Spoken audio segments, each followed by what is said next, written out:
Mm-hmm. So what kind of adjustments are there on the mix? So right now, you can do anything that you want to do. How do I want to say this? Right now, you've got one tube going into the container. I see that. That's what we found most guys are going to use, because you're not going to need a 10-gallon mixer, for example. But that thing is built to hold 50 pounds of like product, so it was built to hold it like two and a half. Yeah. Originally, in the original model, there were 2 tubes, one going into each jug, with the idea that you put one product in one jug and one in the other to eliminate mixing, loading, and all that. Right.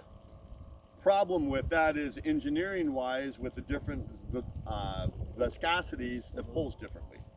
So your use rates aren't right, which is not good. And also, you're Yes, not. but you understand that's a critical element of the efficiency such a product creates. Exactly.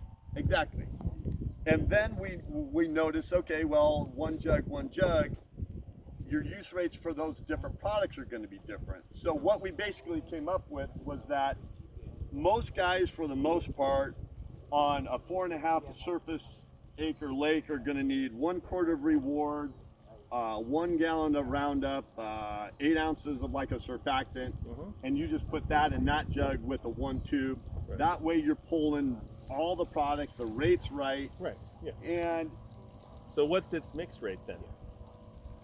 it varies upon how big your lake is. But if you're going for 4.5 acres, you would mix, if you know that one rate is a gallon an acre, you put a gallon of that in there, and then another rate would be a 1/2 gallon, and you just spray that out until it's gone. Well, okay. So does that make sense? Well, what you're saying makes sense, but it lacks the detail. Okay. So I have